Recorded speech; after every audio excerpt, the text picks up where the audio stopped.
सभी दोस्तों को नमस्कार।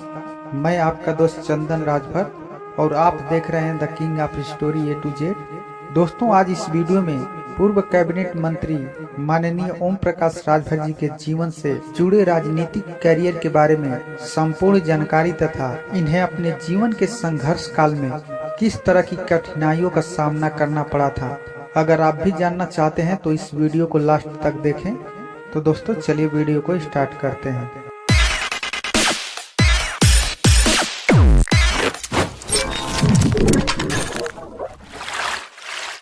दोस्तों, आपको बता दें कि राजनीति में आने से पहले ओम प्रकाश राजभर जी टेम्पो चलाया करते थे।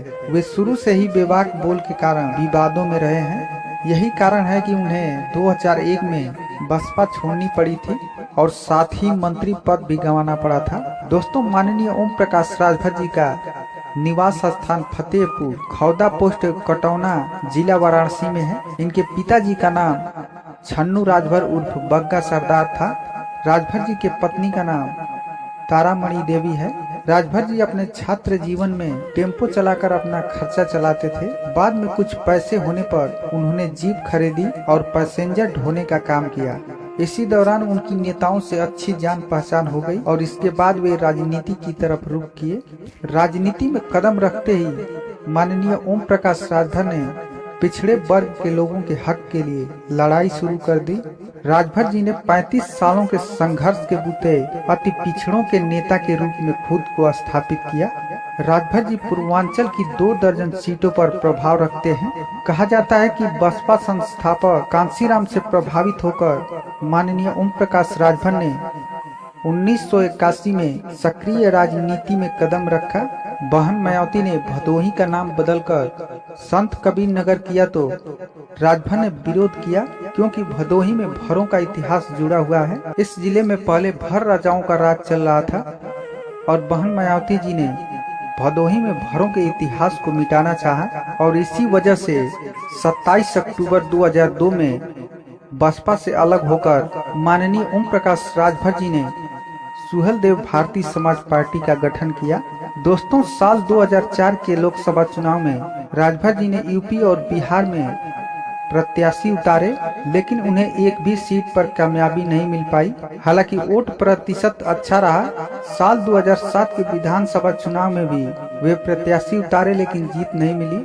अंत में उन्होंने साल 2012 में कौमी एकता दल से गठबंधन किया, लेकिन इसके बाद भी उनके प्रत्याशी नहीं जीत पाए।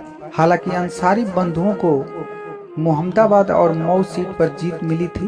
राजभर जी इस तरह से अपना प्रयास जारी रखे, अपना कदम पीछे नहीं हटाए। दोस्तों, फिर साल 2017 के विधानसभा चुनाव में राजभर जी ने भाजपा के साथ गठबंधन किया और उनके पार्टी से 4 विधायक जीतकर लखनऊ पहुंचे और माननीय ओम प्रकाश राजभर जी को कैबिनेट मंत्री का दर्जा प्राप्त हुआ।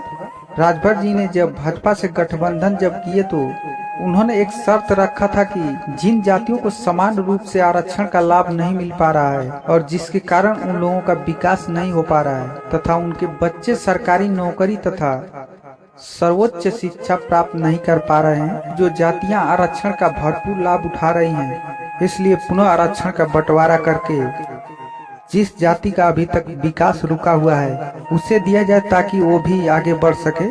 इसी आरक्षण के बंटवारे को लेकर राजभर जी ने भाजपा से गठबंधन किया था और माननीय अमित शाह जी ने आरक्षण का बंटवारा करने के लिए स्वीकार भी किया था, लेकिन सरकार बनने के बाद इन्होंने वादा पूरा नहीं किया। राजभर जी ने बहुत कोशिश किया।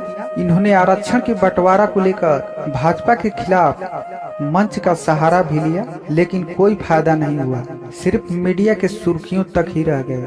दोस्तों, तत्पश्चात भाजपा ने राजभर जी को अपने सिंबल से चुनाव लड़ने के लिए कहा, लेकिन दोस्तों राजभर जी समझ गए कि भाजपा आरक्षण के बंटवारा का झांसा देकर वादा पूरा भी नहीं करेगी और भाजपा हमारी पार्टी को जड़ से खत्म करने का षड्यंत्र भी रच रही है। इसलिए राजभर जी राज सत्ता की लालच न करते हुए अपनी मंत्री पद से इस्तीफा देकर भाजपा से अलग हो गए और इस समय राजभर जी एक मोर्चा बनाए हैं। इस मोर्चे का नाम भागीदारी संकल्प मोर्चा रखा है। इस भागीदारी संकल्प मोर्चे में कई पार्टियों को जोड़कर इस बार चुनाव लड़ने की तैयारी कर रहे हैं। तो दोस्तों इस वीडियो में बस इतना ही। अगर इस वीडियो की जानकारी आपको अच्छा लगा हो तो ज़्यादा से ज़्यादा लाइक करें और शेयर करें और हमारे चैनल को सब्सक्राइब करें। दोस्तों इसी तरह की जानकारी हम अगली वीडियो में लेकर आएंगे। तब तक के लिए नमस्कार।